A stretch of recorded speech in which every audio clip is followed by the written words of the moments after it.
সুপ্রিয় দর্শক আসসালামু আলাইকুম, কেমন আছেন আপনারা? নিশ্চয়ই ভালো আছেন। আজকের ভিডিওতে আপনাদের সবাইকে স্বাগত জানাচ্ছি।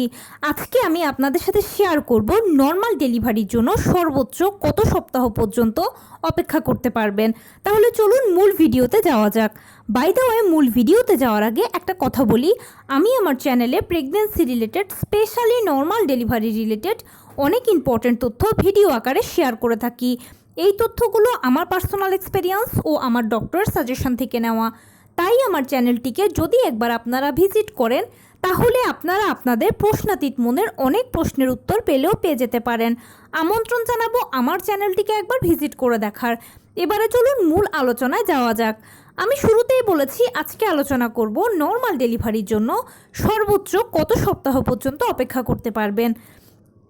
দেখুন, আমরা সবাই জানি যে নর্মাল ডেলিভারিটা সিজারের তুলনায় খুব ভালো, কেননা সিজার হচ্ছে একটা ছোটোখাটো অপারেশনের আগে পরে বিভিন্ন ধরনের ঝুঁকি থাকে সাইড ইফেক্টস, প্লাস সিজারিয়ান পেশেন্টকে সারা জীবনভর কিছু না কিছু রোগশোক বহন করার পাশাপাশি বিভিন্ন ধরনের নিষেধাজ্ঞা মানতে হয়। কিন্তু নর্মাল ডেলিভারি তার সব কিছু থেকে সেফ ও সিকিওর। সেজন্য আমরা সবাই নর্মাল ডেলিভারিকে পছন্দ করি, নর্মালে বাচ্চা জন্ম দিতে চাই।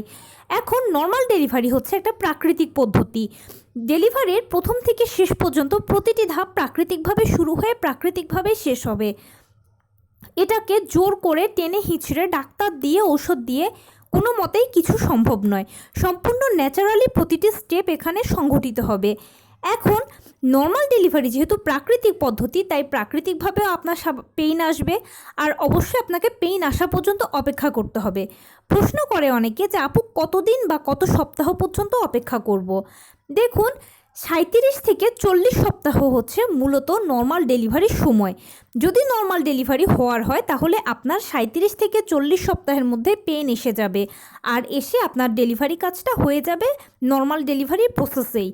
কিন্তু যদি দেখেন যে 40 সপ্তাহ হয়ে গেছে, এরপরেও আপনার কোনো পেইন আসছে না বা নর্মাল ডেলিভারির যা লক্ষণ সেগুলোর কিছুই আপনার মধ্যে দেখতে পাচ্ছেন না, তখন অবশ্যই আর দেরি না করে আপনি আপনার ডাক্তারের সাথে যোগাযোগ করে নেবেন।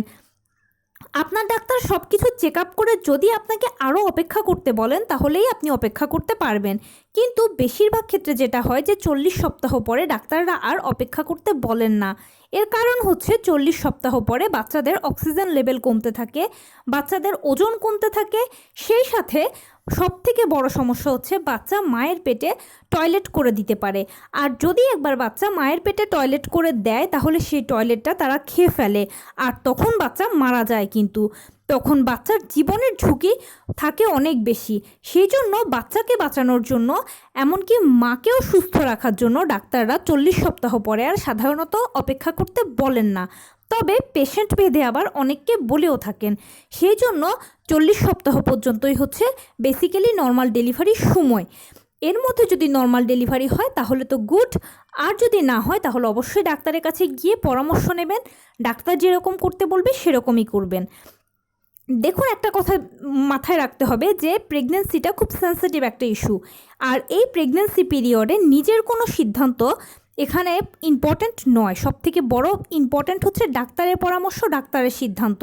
কেননা আপনি হচ্ছি প্রথম বা সেকেন্ড বা থার্ড, কিন্তু ডাক্তাররা আমার আপনার মতোই প্রতিদিন হাজার হাজার পেশেন্ট ডিল করছে, তাই তাদের আমাদের থেকে এক্সপেরিয়েন্স বেশি।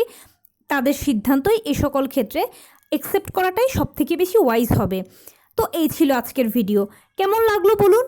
যদি ভালো লেগে থাকে ও হেল্পফুল হয়ে থাকে তাহলে প্লিজ লাইক, কমেন্ট, শেয়ার করতে একদম ভুলবেন না। আর সেই সাথে আমার চ্যানেলটিকে সাবস্ক্রাইব করার বিনীত অনুরোধ রইল। পাশে থাকা বেল আইকনটি ক্লিক করে দেবেন যেন আমি ভিডিও আপলোড করার সাথে সাথে আপনারা নোটিফিকেশান পেয়ে যান। যদি কোনো প্রশ্ন থাকে কমেন্টসে জানাবেন, আমি রিপ্লাই দেব। প্লাস যদি কোনো পরামর্শ থাকে যে কোন বিষয়ের উপরে ভিডিও বানালে আপনারা উপকৃত হবেন সেটাও জানাবেন। আমি আপনাদের পছন্দের সর্বোচ্চ প্রায়োরিটি দেব। ভালো থাকবেন, সুস্থ থাকবেন। আসসালামু আলাইকুম।